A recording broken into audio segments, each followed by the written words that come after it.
Olá, eu sou Walter Arcela, sou estudante de jornalismo pela Universidade Federal da Paraíba.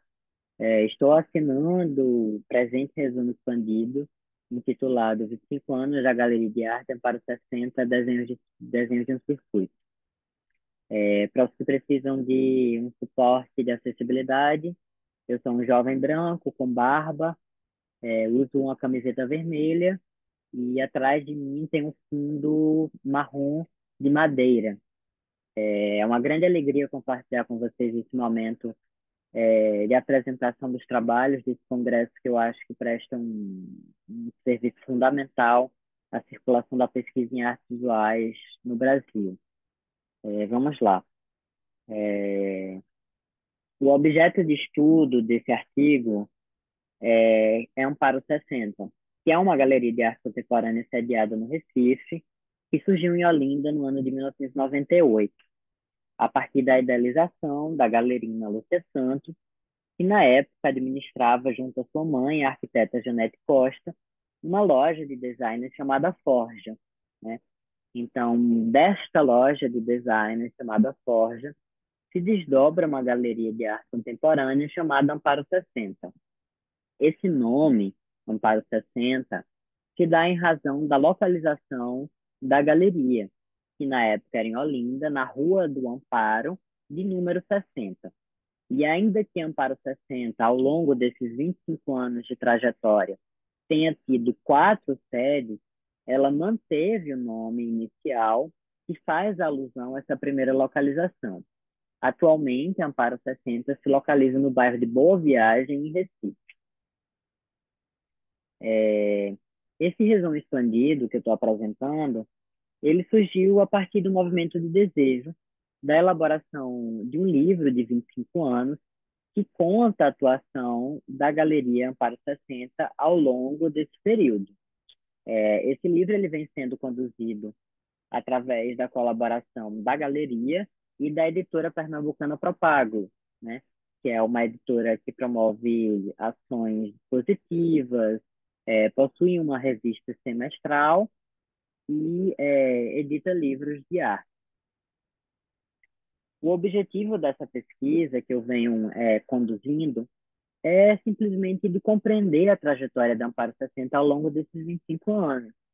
Então, a gente vem fazendo um levantamento quantitativo acerca dos acontecimentos que a Amparo realizou, né? As exposições, as ações educativas, as ações formativas, né?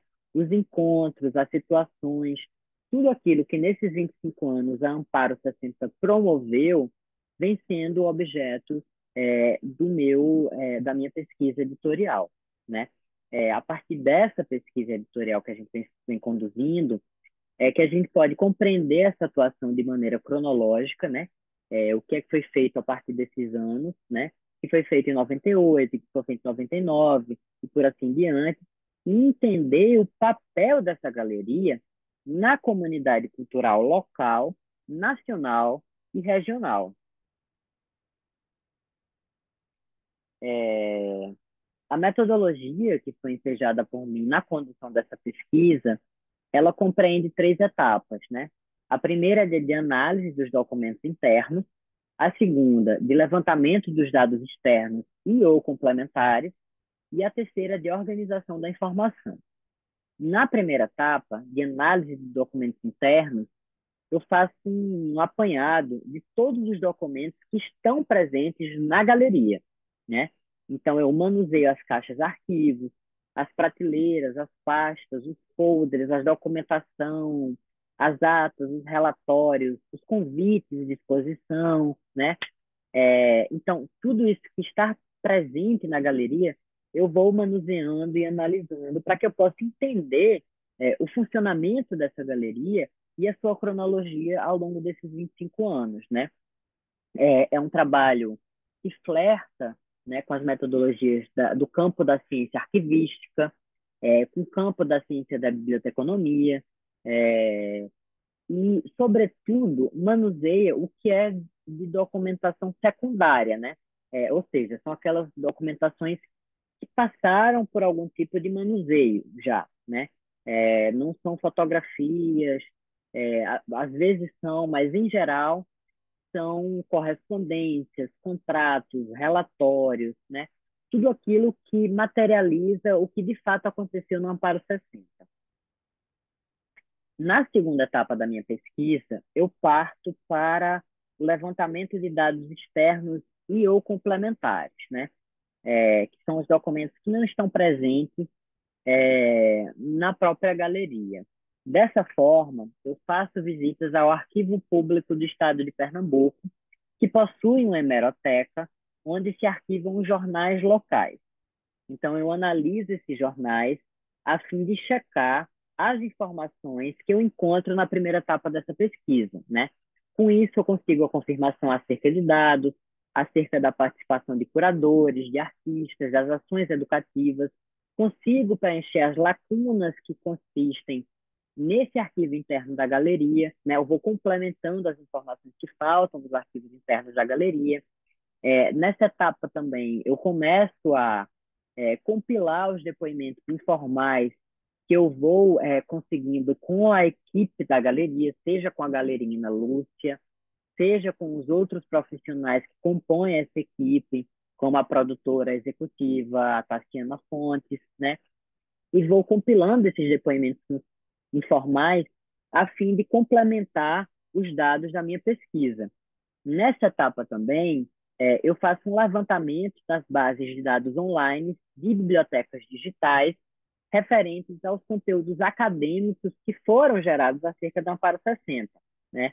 Esse resultado é muito pequeno, porque a quantidade de artigos e produções científicas que tratam da Amparo 60 é muito pequena. Ainda assim, eu me aproprio desses conteúdos acadêmicos na minha pesquisa, né? A etapa final, que é a de organização da informação, ela é a compilação de todos esses dados de maneira organizacional, num banco de dados digital, que é compartilhado com a editora Propago e com a galeria, né? Eu também faço uma compilação estatística dessas informações, a fim de contabilizar as quantidades de exposições que foram feitas no Amparo 60, faço estatísticas acerca da quantidade de exposições individuais, da quantidade de curadores ou críticos de arte que participaram dessas exposições, faço uma divisão por gênero, né, onde eu consigo visualizar se houve mais curadores homens ou mais curadores mulheres, percebo uma forte tendência de exposições de homens ao longo desses 25 anos, né? E com isso, mesmo que a minha pesquisa seja direcionada ao levantamento quantitativo, eu consigo flertar com uma análise qualitativa, como, por exemplo, a presença de homens nesse circuito, que é sintomática de um circuito de arte nacional, né? Esse privilégio da fala masculina, esse privilégio da exposição de artistas homens, é, e escrevo um relatório final contendo todas essas informações compiladas ao longo desses 25 anos da galeria. E essa pesquisa ela vai ser manuseada pela editora Capago, né? Esse livro ele ainda não tem uma forma definida, a gente ainda não sabe o que vai ser definitivamente elaborado enquanto conteúdo deste livro, mas a gente vem comparando esse trabalho de pesquisa editorial enquanto um trabalho de um assistente de cozinha, né? O que eu estou fazendo é separar os ingredientes, colocá-los à mesa para que o chefe de cozinha, para que esse gastrônomo elabore um prato principal, né? Que ainda não sabemos qual vai ser. Mas, de toda forma, os ingredientes já foram postos à mesa, né? Esses ingredientes são essas informações, esses dados objetivos acerca da atuação do Amparo 60 ao longo desses 25 anos, né? E essa visualização de dados, ela vai permitir a detecção de vários sintomas em um circuito de arte nacional, né? Então, à guisa de qualquer conclusão, o que nós estamos propondo com esse resumo expandido primeiro, abrir um caminho para a elaboração do livro, né? E é evidente que é necessário pontuar que a minha atuação enquanto pesquisador ou enquanto produtor de informação nessa empreitada, ela compreende vocabulários, e lógicas organizacionais frutos de escolhas e posicionamentos de interesses a partir da minha própria subjetividade, na medida em que eu determino critérios de mapeamento atravessados pelas minhas inquietações que não se apresentam de forma neutra ou distanciada e tampouco perene, né? É, eu sugiro que, caso vocês queiram se aprofundar nessa pesquisa que eu elaborei, vocês acessem o meu resumo expandido e em breve nós estaremos lançando esse livro, que tem previsão de finalização em dezembro. E desejo a todos um excelente congresso e que aproveitem essa pesquisa para que ela possa se desdobrar em outras pesquisas, né? É uma história que conta sobre uma galeria de arte, mas não somente sobre uma galeria de arte, né? Porque se delineia a partir dela informações sobre um contexto cultural do estado de Pernambuco, que conta sobre o surgimento de curadores na cena, de inclinações ou filiações estéticas e tudo mais que for possível a partir disso. E com isso eu encerro por aqui e desejo um bom congresso a todos.